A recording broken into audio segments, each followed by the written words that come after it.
Welcome, Sandra Cook, to our class, our online session of this class tonight. Sandra is with Aegis Living. Aegis is an awesome company. We have students who've been in our class that now work at Aegis, and I have nothing but the highest respect for who they are and what they do. So I'm going to turn this over to Sandra so she can tell you who she is, what her position is, and how she might be able to inspire you this evening to think about this as an option with whatever your major might be. So Sandra, thanks for joining us. Thank you, Nancy. Hi, everyone. So I'm going to go ahead and share my screen. Oops, I went a little bit too fast here. But I wanted to talk about a little about my background before we jump in and how some of the skills are a little bit transferable between industries. I was born in Mexico. I lived in Mexico for 25 years, went to college in Mazatlan also for hospitality management and work in hotels. I work in Cabo San Lucas and multiple hotels. I opened 5-star hotels over there, and then I fell in love with somebody from the Seattle area and decided I was going to come and just spend a year or two, and eventually I was going to get bored and go back to Mexico, as I love my country. As it turned out, when I came over was right after September 11, and the hospitality industry in the United States was pretty new, and they were struggling a lot. People didn't want to travel to the U.S. They were afraid. They didn't know what would happen. So I was able to connect with a hotel here in Seattle, and they said, we really want you to come and work with us. And I had no idea what kind of permits I needed. So they said, well, if you do the research, if you need a sponsor, we will sponsor you to come over here. So I was absolutely delighted that I would get somebody like that. The process took about a year. And it was a hotel that, coming from 5-star hotels in Cabo San Lucas, it was a 3-star hotel. It was a Best Western. It wasn't necessarily the path that in mind I had for me, but it was what was going to get me to ultimately the goal that I had for me in the future. So I actually lost my screen where I had my background here. There you go. So one of the things, after working in multiple hotels, what it did is it gave me an idea of things that I needed to do to think out of the box. One of the things was I focus a lot on cold calling, on knocking on multiple doors, on not taking it personal, where, I handled rejection in a really good way after trying different things. And when I came to the U.S. and my first hotel was the Best Western in South Center, I learned that I needed to find different ways to get out there and find business that normally wasn't there, right? So before, the hotels used to get a lot of tourists. They also used to get a lot of corporate business, and corporate travel had gone down. Just think of it as the pandemic, 2020. It was back in that year, 2001, 2002, we were living the same thing. People not traveling a lot. After I worked with Best Western for about a year and a half, I moved to Red Lion. And then after Red Lion, I was able to find something a little bit closer to home, working for the Sheraton Hotel in Bellevue as a catering sales manager. When I work in hotels, I used to change jobs every couple of years. I was young, and I thought, if I stay with a hotel for more than 2 years, they're going to think that I'm not good and that I'm not ambitious enough. So at that time, I was really making my decision based on who was paying me the most money. And what I found later, after working at the Sheraton Hotel, was that I'd really like to have multiple options to offer to families. So I was able to get a job at a convention center in Bellevue called Maidenbauer Center. Maidenbauer Center had been selling conventions and events, but they had a small division called the Bellevue Convention Sales Group. And my biggest goal was to work for them because it was like a convention and visitors bureau. They would travel all over. They got to stay in fancy hotels. They got to represent the city. And we really served 10 hotels in the city. So I did that for a couple of years. And then I ended up getting an offer to go open a new hotel in Kirkland called the Heathman Hotel. And while I was working with the Heathman Hotel, an opening at the Sorrento Hotel, which was a historic hotel that was celebrating their 100th year that year, came available.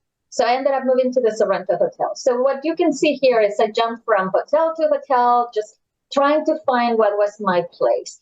What I discovered after this time is I had a child in 2008. And during that time, I felt like I was constantly giving so much of myself, putting so much of this and not really getting something in return. So there was something you can say, kind of like an emptiness on me that I needed to do something where I felt that I was bringing a bigger contribution to the community. So at that time, I heard of someone who was a graduate of Washington State University who was working in hotels and had moved to senior living. And I became curious. I had never heard of senior living. And I started doing a little bit of research. And I actually got an interview with Aegis Living to go and work at a community in Kirkland, Washington. When I went and interviewed, they said, well, similar to what you do in hotels, you just have to do some cold calling, you have to prospect, you have to answer to leads. You basically just have to nurture your database, your prospect pipeline, and then you can make all this money. And it was going to be similar to what I was making in hotels, but it felt better to me on an emotional point of view. So I left the hotel industry and went to work for senior living. And one of the things that somebody told me when I was leaving the hospitality industry was, you're probably going to regret this. You're going to find that there's so much debt and you're not going to like working with older adults and you're going to be back in no time. Well, I'm here to tell you that it's been 15 years since I left the hotel industry and I have not looked back. The senior living industry, it's a growing industry. It has so much potential. We have what we call the silver tsunami, as many of you may know, and we have so many seniors who are going to be needing our services. So with Aegis Living, I came in to work in a community. I worked at that location for 7 years. I could have moved to a different location if I wanted, but I was really enjoying my journey there, and I had a young child. And I got promoted to a regional sales director in 2014. I worked on that role for another 7 or 6 years, and then I left Aegis in 2021 for what I call a soul sabbatical. I felt like I was really exhausted during the pandemic. I was constantly counseling people because I had 25 marketing directors that reported to me, and then that went up to 40, and everybody was struggling with something. So I decided to take a little break. And during that break, what I found was that I had become so looked after by many companies because I had built a great reputation that companies started calling me, asking me to consult for them and to help them. So I did that for a year. And then the CEO of Aegis Living called me in 2022 and asked me if I would come back. So I came back as a regional VP of sales. And then in 2023, I got promoted to VP of New Development Sales.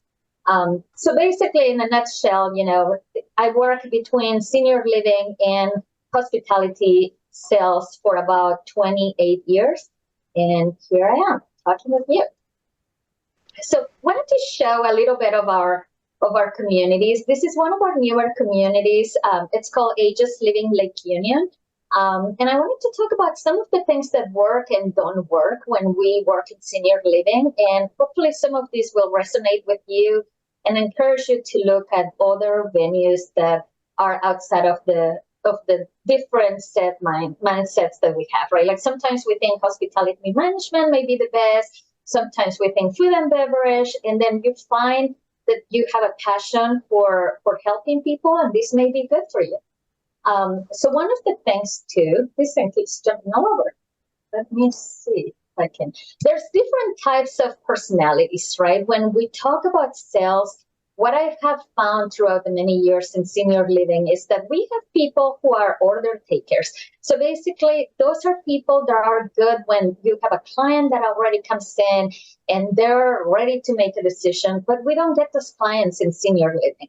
Really, the people that we hire in senior living are going to be either the conversationalists, where they can make people feel comfortable. They create warm and welcoming and relatable first impressions. We have the chasers, and those are masters of follow-up. Those are the people who have great time management skills. And that, I have to say, it's probably the number one skill that I look for when I'm hiring people. People who can multitask but also get things done and have great follow-up skills. And then the other two type of personalities that we hire in senior living are empaths. They don't just care about making money or making the sale. They also want what's best for the customer. And there can be a balance, right? Like you can portray that and still not feel pushy. You can listen to them and address their concern and come with a solution to their problem. And those are our closers, the goal-oriented, driven, bold sales personalities, but they're not pushy. They're not your car salesman, right? Like they're not those people that are constantly calling you just like, I'm checking on you, but they're actually saying, I remember you told me that you were concerned about this or that this is keeping you awake at night. And I thought of you because we have this class coming up. So those are the people that we end up hiring for the most part in the company that I work at. These are also some of the important skills in senior living sales. People who can think out of the box for lead generation, who can go and do business development. And I'll talk a little bit about these things. People who are technology savvy. And, we didn't used to hire for this. Up until about 2 years ago, we were like, well, if somebody's good in sales or can create relationships, then that's good enough. Well, now we're pushing our people where we're just talking, Darcy and I, about DocuSign earlier. Well, we want people who can use DocuSign. We want people who are comfortable with Excel, people who know how to use Canva, because we do all of our flyers through Canva, who use CRM consistently. I spend a lot of my time on LinkedIn. And when I'm hiring people, I'm also looking at their LinkedIn and their social media platforms, because that tells me about who they are as an individual and how they carry themselves, and if they can actually represent our brand, because we're a luxury brand. If they can build trust, and then if they can close, ultimately, because we want salespeople to be able to close. At Aegis Living, about 50% of our inquiries or our leads come from the website. We have a pretty strong presence in the Seattle market. California, it's a little bit different, but in Washington, people know what Aegis Living is for the most part. So we just have to nurture those leads. And how we do that, how we create more of these leads, is through online reviews, through a lot of word of mouth. We do a lot of community outreach. We do event plannings. We do events at churches. So ideally, the person that we hire in our sales team is also somebody who likes to plan events and has fun doing it. And trust and building skills, listening skills, it's probably very important. And unfortunately, we in sales like to talk a lot. So sometimes, we need to have a little bracelet or something, a little rubber band, as I said, to kind of slap ourselves when we decide that we want to talk, because we have something that we want to say. And in this industry, it is all about our client, and we need to listen to what their concerns are. And then ultimately, being able to close, getting in the driver's seat, being an expert for our families that are definitely in need. They're in a crisis mode often, and they're looking for us to be the guide for them during these difficult times. So there's a few things that are very similar in multiple industries, and I wanted to just kind of educate you on how we find prospects, where our business comes from, and how we win it in senior living.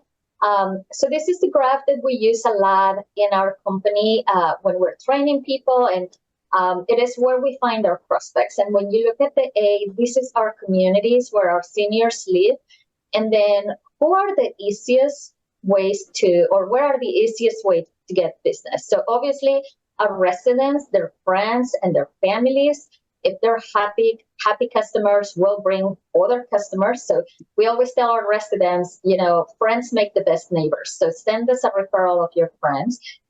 Residents, physicians. So all of our residents have doctors, and obviously if we educate our doctors of how well these residents are doing living with us, how their life has improved, how, right now during the pandemic, we learned so much more about the impact of loneliness in seniors and in all of us.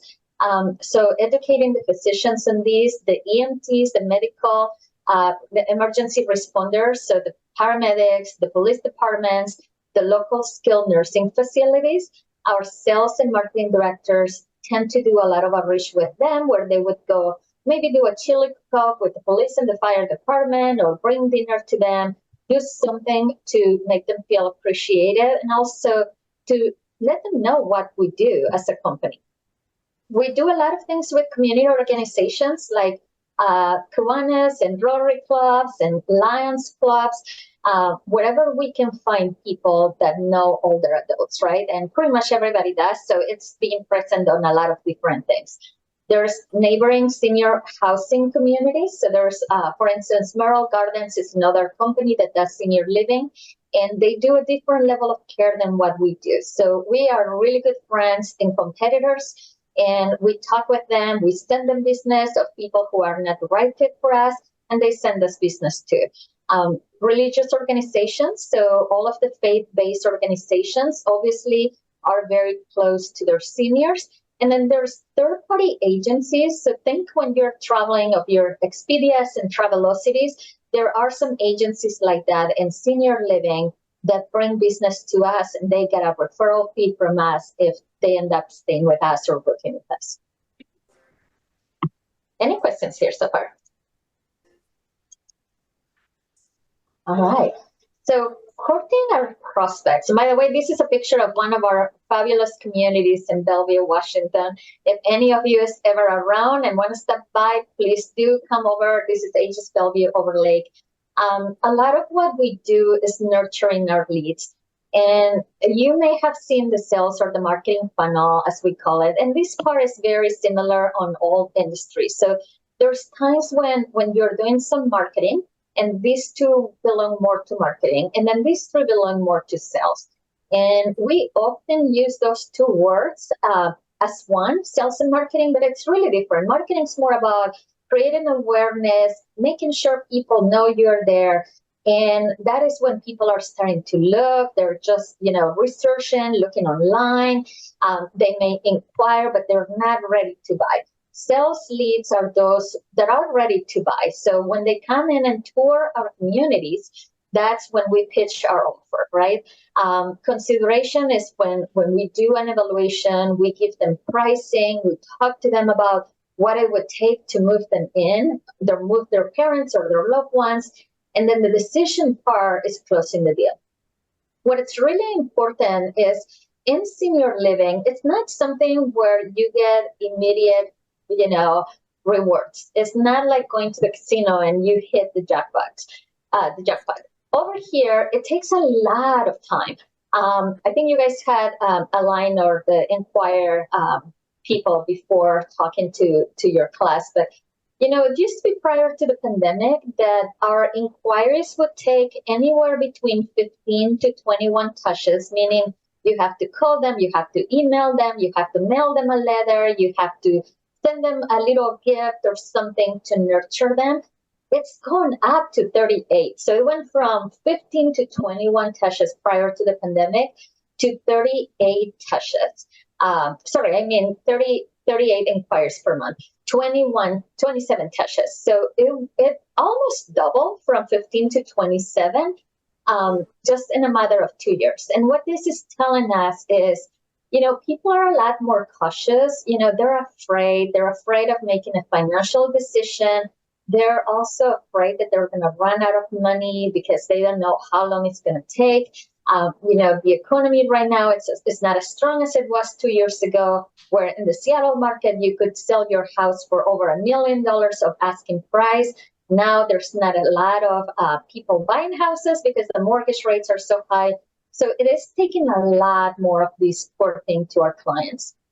One of the things too that we noticed is we used to have about a 12 to 15% conversion of inquiry to move-ins. That means people who called us or filled up an inquiry form on the website.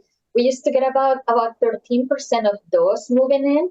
Now it's only 9%.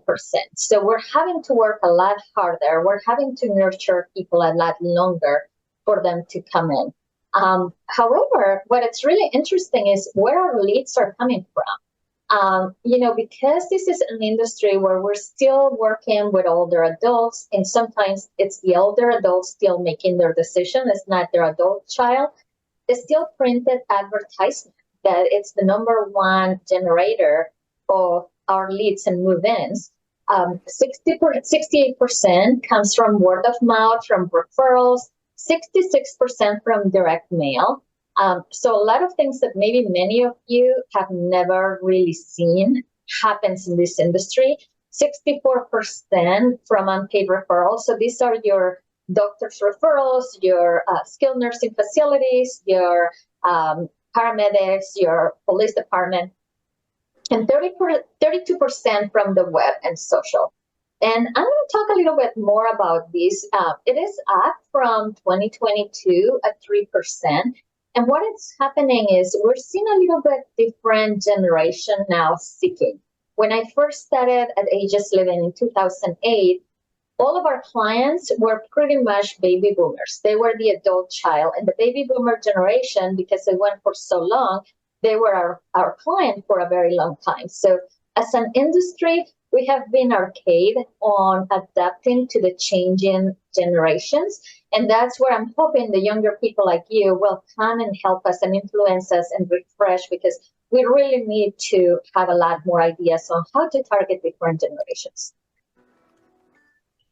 Converting prospects to clients. So when we were talking at the beginning about different personalities that we attract to be our sales and marketing directors, one of the things we talked about was closers, right? And being a closer means that you're able to listen to those clients in both in hotels as well as in senior living. I learned this very quick because I sometimes didn't have, like when I talk about Best Westerns and Red Lions, I didn't have the fanciest hotels.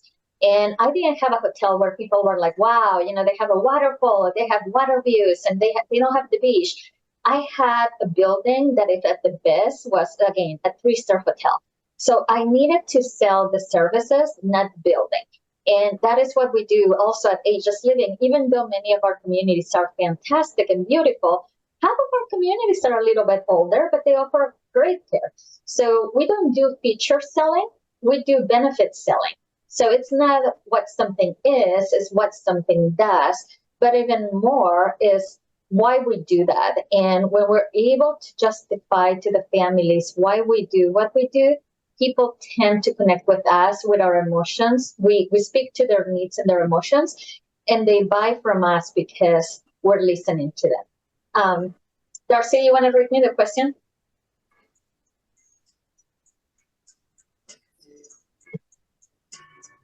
I don't see a question. Oh, okay. How do you use it? Went directly to me. Sorry. How do I see technology changing in the senior living sector in the next 5 to 10 years? Well, that's great. One of the things is, I'm going to jump to one of my farther slides because I want to show you something. And then I'll come back. So selling to different generations and what matters to each. This is where we are going to involve more technology. So the baby boomers, as I said, those were our first clients. They go based on reviews, right? Like I remember my mother-in-law, anytime she bought something, she would go and check the Google reviews, the Yelp reviews. It was all about that and customer service. So baby boomers, when they're purchasing, they place importance on the quality of interactions with brands and their employees, both in store and online. They value trusted recommendations. By the way, they're on Facebook a lot, so we target them through Facebook. And reviews when making purchase decisions. They trust their physicians' recommendations. Word of mouth is very important, and like I said, Google reviews. The Gen Xers, I'm a Gen Xer, it's all about perceived value and brand loyalty. And when I was doing this, I was like, oh, that totally describes me. 55% of Gen Xers consider product price, and 51% take product quality into consideration when deciding whether or not to make a purchase. And this consumer research says that 73% of consumers will stay loyal to a brand if they have high quality products. Well, I have to tell you, I'm on my 5th Volkswagen car. I've gone through almost every type of Volkswagen in my lifetime, from the GTIs to the Touareg to the T1s to now I have an ID4.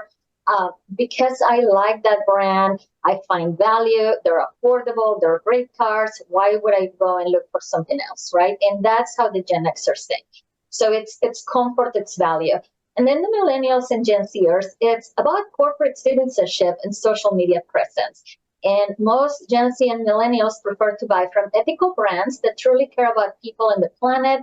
According to a new survey, a new poll of 2,000 young adults found that younger Americans feel brands need to be held to a higher standard. 80% are likely to base their purchases on a brand mission or purpose. And I have a 15-year-old daughter who every purchase is like this, right? And I noticed when she started buying skincare, and it was all about Coco Kind and their mission and their presence online, all of that influenced that.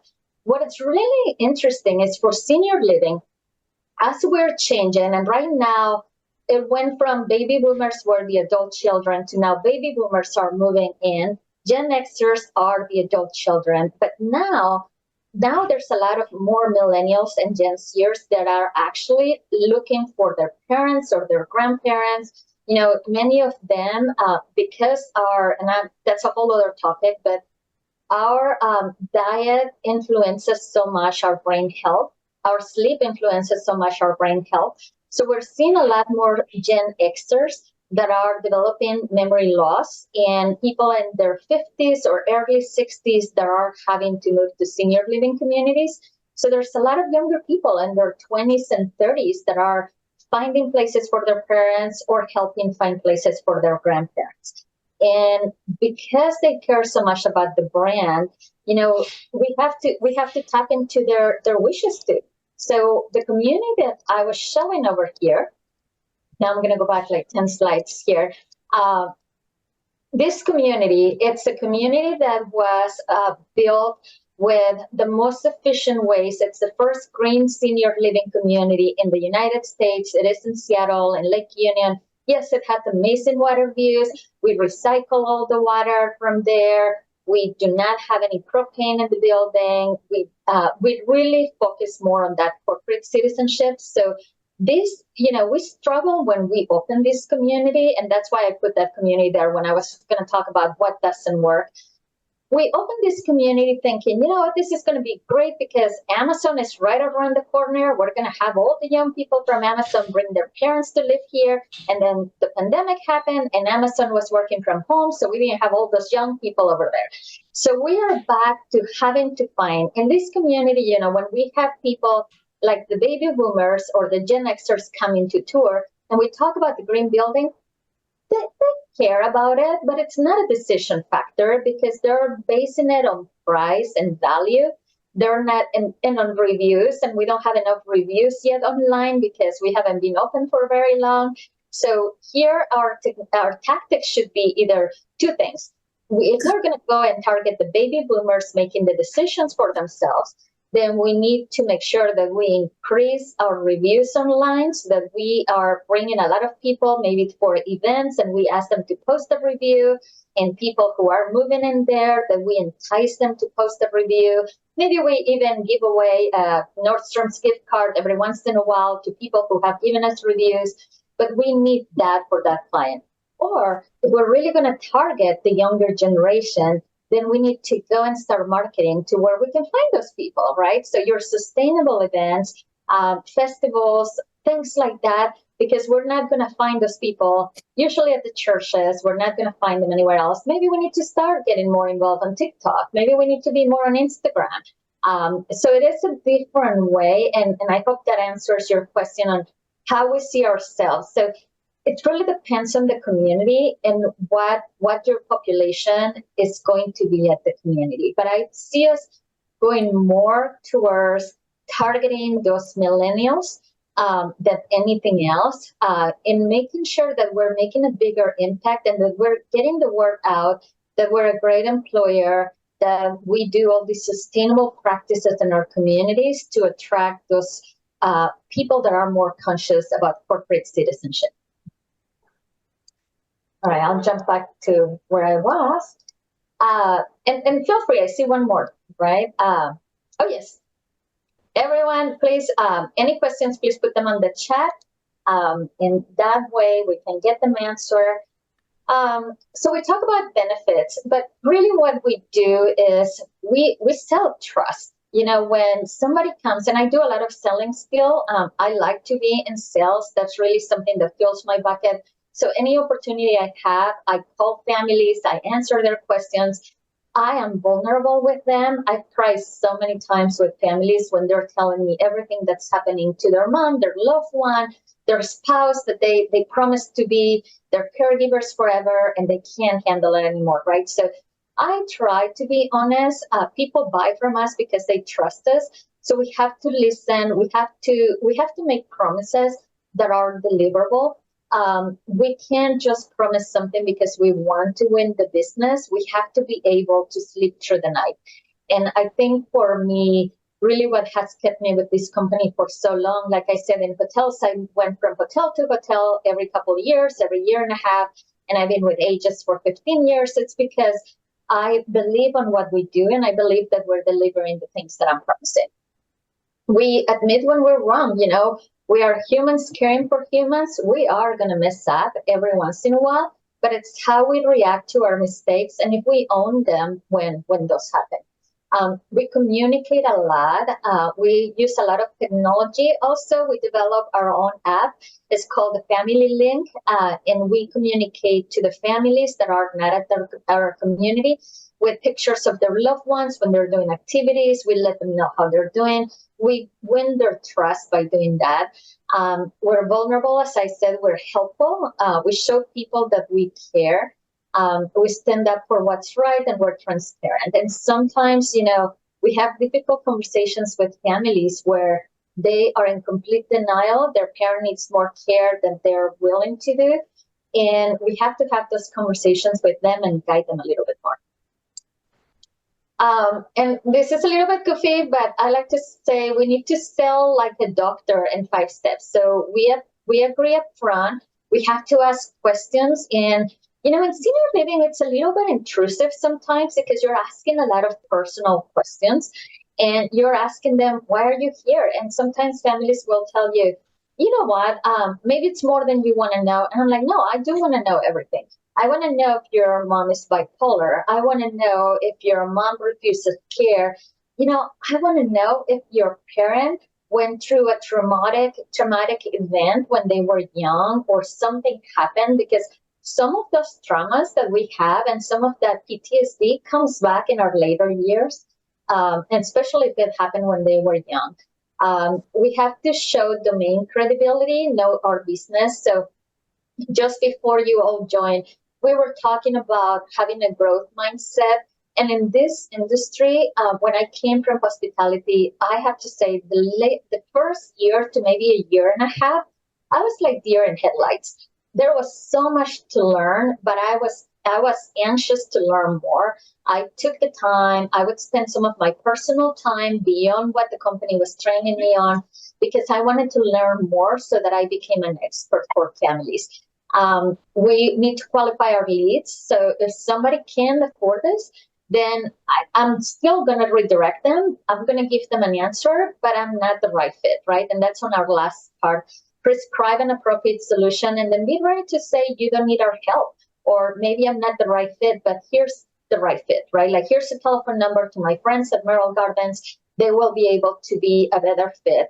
And what happens when you do that is you build such, they see you with such integrity and respect that they'll come back. And my best compliment is when families would leave and say, I wish I could afford your company, but then they would refer me somebody who can, because they were so impressed by how much we care for them. So we were just talking a little bit ago about the different generations, and everybody's a little bit different. And I think when we realize that we're all different and we have different buying patterns, then you kind of realize why your clients don't react to you sometimes when you call them. So this is pretty interesting, these quadrants. So there's people who are outgoing and people who are reserved. I am reserved. I do a lot of talking during my sales job, but then, and I do a lot of networking. I do business development for our company, but when I go home, I don't want to talk to anybody.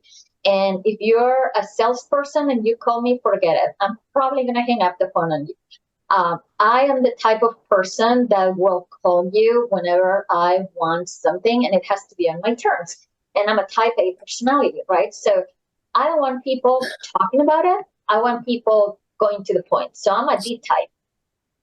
I don't want all these details. So I went and tried to buy a car. Like, I was trying to go away from Volkswagen, and Volkswagen and Audi are next to each other, and it's the same body, and it was almost potentially going to be the same price. And I went to Audi, and the salesman was all fluff, and he kept going around circles. He started with the highest price.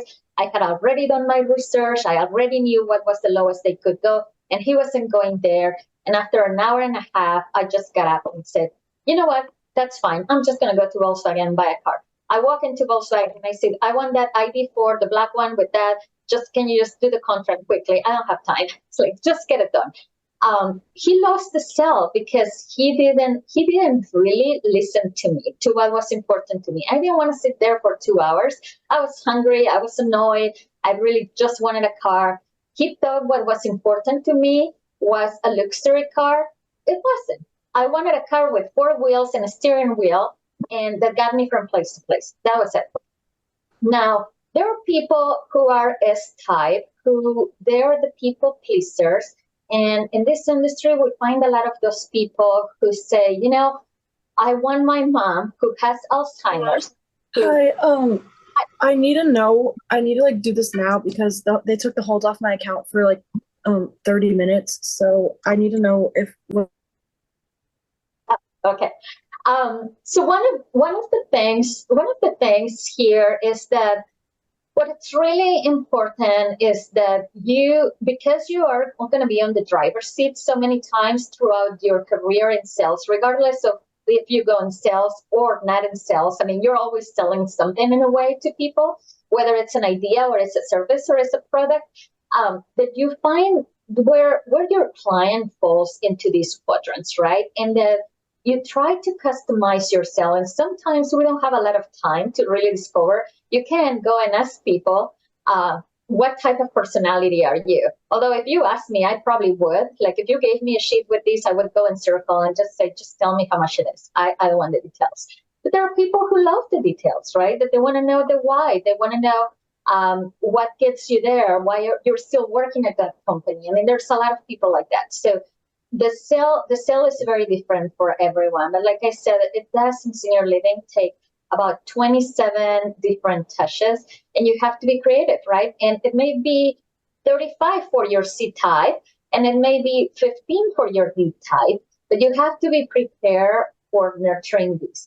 I think you also have to be prepared to walk away, because at some point, these people just keep going around in circles and they never make a decision because they may be the S type and they want their mother who has Alzheimer's to make the decision, and mom's not able to make a decision. So the sooner you kind of identify where your client is in the journey, the sooner we can move on if we need to move on, or we can continue to nurture them throughout the time. All right. What was the next question? Okay. Do I see technology in any way, like virtual reality right now, actually going into specifically treating things like memory loss? So not so much treating it, but actually enriching the lives of the seniors with memory loss. Because many of them are not able to travel so much, they end up by default spending a lot of time at the communities or at their home. We use a lot of virtual reality to take them on a trip. And we may say, let's talk about Rome. And have you ever been to Rome? And all of a sudden you're taking them on a different trip every single day.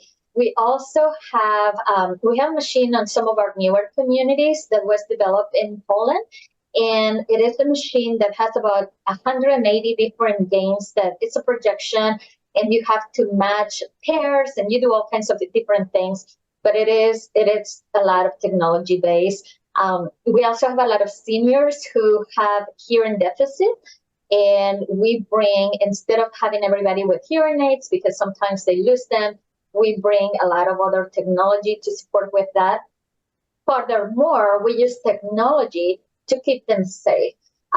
So we have a lot of seniors who live in assisted living that are not secure environments, that maybe the seniors are a little bit confused. They may have good days and not so good days. And we may put a bracelet that it's called Wonder Guard. And that bracelet will make an alarm sound at the door if that senior happens to try to walk out of the door. So it alerts us. We also put motion sensors pointing towards the bed. So if somebody is at a potential of having falls in the middle of the night, if they try to get out of bed, that motion is going to create an alert to our caregivers that are there 24/7. And it's going to let them know to go and check in on so-and-so's apartment. And then there's other things that we use, like GPS devices on seniors, on their bracelets too, where if they like to go for walks, it will let us know all of a sudden they get out of certain perimeter. Like, let's say Mary likes to go for walks, and usually she walks 2 blocks. But if she happens to walk 3 blocks away from the community, it will page us and let us know what her location is. So as the industry continues to grow, and we're seeing a lot more people who are maybe more forgetful with dementia and Alzheimer's, but they're mobile, they're physically fit because people are working out more, then we have to be creative with some of those things. But yes, definitely there's a lot of technology that it's being incorporated in senior living right now, and there's a lot more that could be. And then we went through that one already. So that, in a nutshell, was some of the things that I had. I wanted to open it up more for questions and conversation. My email is sandra.cook@aegis living.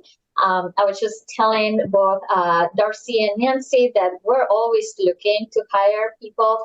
We have a couple people that came from your program. We really are fortunate when people come with the mentality of working in senior living, because it is something where you can grow. I make a lot more money than I ever made in hotels, and that a lot of people made in hotels. And I never realized that was what was going to happen. I came because I was passionate about truly helping people, and by default, it just worked out. So I'll answer some of the other questions. Oh, great. What opportunities exist for advancement within the community? There's a lot of opportunities, Marcy. So like I said, when in my company, we have 37 communities. We have about 2,500 employees. When I started there 15 years ago, we had 31 communities. And we had just about as many employees. And I came in first with a marketing director role at one community. And when I started doing that, I got to an occupancy or census that was pretty good. I started kind of coming up with more things. I said, what if I did this? So I found that I went to the corporate office and said, what if I took over selling for multiple communities? Because I did that for hotels. And they said, yeah, if you want to do that, we'll pay you this much more money per month, and you can do that. And then there was an opportunity. We were opening new communities in Seattle. And I said, what if I did business development there? And I started doing that. And what if I started planning events? And I found that I was often kind of creating the job that I wanted to create for me in the company, because they trusted me and they saw value in what I did. They did that. In fact, this new role that I have, I went to the corporate office about a year ago because we had a VP of sales opening that was going to be VP of sales for all of our communities. And I didn't want all of our communities. And I said, why don't you divide it? Why don't you do some new communities for one person, and that would be me. And then some of the older communities for other person, that won't be me. And they ended up creating that job. So there's a lot of opportunities if you're that route, if you want to stick to sales. If you want to go, we have people who come into the operations side. And we have people who have come into the sales and marketing roles, and then they decide that they want to be general managers. They can go to a director of operations role first, that it's kind of like the second in command, and then you can go be a general manager, and then you can be a vice president of operations, and you can continue to grow. What I have loved about this company, and what somebody asked me I don't know, I got here in 2002 when somebody asked me, and it was a close friend of our family, and my husband's American, born in the US. And I had this lady who came and asked me, how does corporate America treat you? And I said, what do you mean? How should corporate America treat me? And she said, well, you're Mexican and you're a woman. I said, should they treat me any other way? So I never saw myself on a different way. And I saw myself as competitive as any other person in any industry. And I think that projected into being able to get whatever I wanted to get within the company. When you're trying to get prospects to come to your community, what percentage of those prospects actually come to the community? That's a great question. So our conversion at Aegis Living from inquiry to tour is 40%. So almost half of the people who inquire. And the reason why it's that low, hopefully it would be 70%, but we get a lot of bots and a lot of fake leads on our website. We actually just changed our website in December, and until we get the right mix, the community that I showed you, the one that it's the eco-friendly community, for a while in January and February, we were getting people that were looking for apartment buildings for 30-year-olds. So it was about finding the right demographic for us. But yeah, 40% is about the standard right now. Industry benchmarks is about 30%, so we're slightly higher than that. In marketing, I thought that using phone call and print ad would be more efficient in senior homes than using. So phone calls, yes, for nurturing, but not to attract leads. Social media like Facebook, Facebook has been tricky for us. We have promoted events and we get some engagement, but it's really hard to track the success of that, but we're still present. We still promote it. I have found actually Nextdoor is so much better than Facebook for us. Or if we get on Facebook, it has to be the Facebook neighborhood groups. Like I live in Redmond, Washington, and there's a chat cafe for Redmond where people often go and ask for advice for senior living, and I'll jump in and I get leads from them. How much percent of our customer comes from using social media? Not a lot. So what happens in senior living is people get multiple touches, meaning they may have seen us on an event that we hosted. They may see us at a parade in Ballard, and then they hear of us, and then something pop up on their Facebook, and then they say, you know what, I'm going to inquire with Aegis Living. So then they go and fill up a form on the website. So it is hard to track where exactly it comes from because it's multiple different touches for them to really get them to generate an inquiry. Furthermore, about 6% of our website visitors are the ones who end up converting into an actual inquiry. All right, now I get lost on where I was. Darcy, you want to get me? Okay. I think it was Julie. Has anyone? Yes. Yes, you're in the right spot. Julia's question about, yeah. Okay, has anyone refused or chose to not have their location tracked as you were talking about the walk-in part there? Yes, so there is actually a form that we have them complete, and they don't have to, but if, in Washington State, residents have the right to make bad decisions, and they're protected, and it is their right? However, if they're under our care, we're responsible for them too. So it's a fine line, and that's where our skill in training people comes. We have to make sure that we know how to approach it. I can't go and tell you, Julie, you can't go over there, because if I tell you that, most likely you're going to say, oh, you watch me. I am going to go over there. You don't tell me what to do.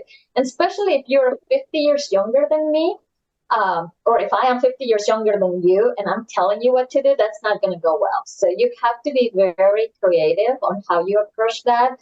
Or maybe if they decide not to have a tracking device, maybe you say, maybe I say, Julie, you're going to go for a walk. Can I walk with you too? Because I actually haven't gotten enough steps today, so I really need to go and exercise. My doctor says I need to go for a walk. And if you say no, maybe I'll still walk behind you about, a few steps behind, but we really have to keep an eye on our residents. What do you think the best way to develop your sales skills is? Oh, that's a great question. So I think a lot of it is practice, right? I have a 9-year-old too, and I was trying to sell her on something the other day, and I can, oh, I know. I said, do you want to try this apple juice? It's so good. It doesn't smell very good, but it's really good. And she's like, no, it doesn't smell good. I said, oh my gosh, it's so tasty. It's really like fresh apple juice. I just got it from the farmer's market, blah, blah, blah. So I tricked her into drinking apple cider vinegar. A 9-year-old, she's like, gross, mom. And I said, there you go. You bought it from me. Like, I was just testing you. You may not always want to do that with other people, but I think sometimes it's just trying. It's also not being afraid. So for us, we have brought a lot of people into sales and marketing coordinator roles where they're helping us with more of administrative things, but we're developing and we're investing in training. And we do at Aegis Living, we do offer a lot of training to grow our people. And even our sales and marketing directors, we're still training them. There's constant development. But I think you can also watch, I don't know if you guys follow Simon Sinek. He is one of my favorite speakers. Actually have it open right now because I was watching a very old little episode, but he has a podcast that you can get on Apple iTunes, and he talks about different things. And some of the things he talks about is making an impact. There's a restaurant in New York that it's a very expensive, like 9-10 course meal restaurant. And somebody had gone to this restaurant and it was really fancy, French cuisine and little tiny meals. And somebody said, well, I really wanted a hot dog. And the server ran to the hot dog stand in the corner in Manhattan to bring him a hot dog. So it is about delivering unexpected service sometimes that really gets you to sell. Like I said, I am an introvert. I am not pushy at all, but I was the #1 salesperson for Aegis for many years. And that was because I really just connected with people. So that's the best way to grow your sales skills. How often do new residents come to a community from a referral? So we have paid referrals and unpaid referrals. About 25% come from paid referrals, where there's agencies like the Expedias of the world that we were saying, and they get 1 month's rent and care. So we may pay them anywhere between $8,000 to $12,000 for a client. And then there's free referrals, and those are the ones that we like. And those are the ones that come from the doctors and people that know us. And then there's resident referrals. And resident referrals, we tend to give them a little kickback because we want them to have friends living with us. And usually we do it in the form of a rent credit so that they feel like they're getting something in return.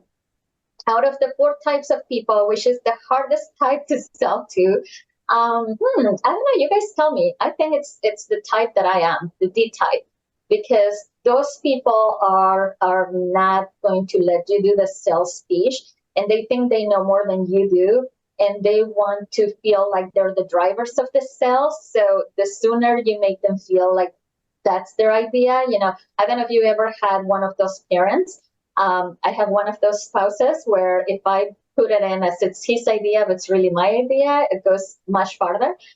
But I think to me, that's probably the hardest, but it's probably also because I'm that type, so it's harder to connect. Is it common for individuals to have a rested stay? Oh, yes. So the short-term stays are very common.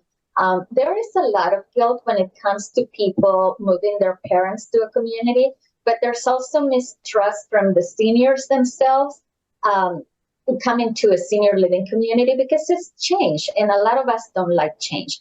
And especially when you're telling people, you live in your house for 60 years, so now you're going to have to pack all your stuff, figure something out to do with your 3,000 square feet home, and move to my 350 square feet apartment. It's a really hard situation. So we offer at our communities short-term stay apartments. They're kind of like your Marriott hotels. They're a hotel room, basically. We make it really comfortable. I call it an all-inclusive hotel stay. We include everything. We make it very easy for the families. They just have to pack for a week, bring all their medications, bring their clothes, and give us a try. And usually it takes about 30 days for a senior to start seeing themselves living with us. because as you guys may know, it takes 21 days to change a habit. So after you have spent 21 days with us, then all of a sudden you're starting to connect, you're starting to like us, you're starting to make friends, and you see yourself there. And we have about 75% of our residents converting to permanent stays. So it is a great way for us. We also do day stays, and day stays are the times when they come for four hours or 8 hours for the day, and then they go home. Sorry, I'm going very quick here. I think that was the last, right? It was. Nice job. Left. So just a couple of quick points. First of all, Sandra, awesome. A lot of great information there. Would you, if we don't have it already, would you be willing to share your slide deck with us so that I could post it to the course space for the students to refer to? That would be great because there were some real nuggets in there. Also, just a quick aside, in the leadership module that y'all will be doing next is a Simon Sinek video that you're going to watch. So there's a connection there to what Sandra said. And then also the referral agencies that she talked about. The biggest one, probably the most common one that you see all the time on TV, because there's a lot of advertising, is A Place for Mom. So that, when she talks about the Expedia type offerings, but for senior living, that's the biggest one. Isn't there another one? Is it care.com or caring.com? Caring.com, yes. So those are the two biggest ones. And then there's a lot of little ones that are like mom and pop places and local communities. And those are really more of a concierge service where they come and tour with the families, and they bring a lot of value to the communities too. But yeah, there's a lot of them. Okay. All right, Sandra, thank you so much. This has been delightful. Some great questions here, and we will see you next week when we are at Laurelhurst. Thank you. Thanks for joining us. Yes, have a great day.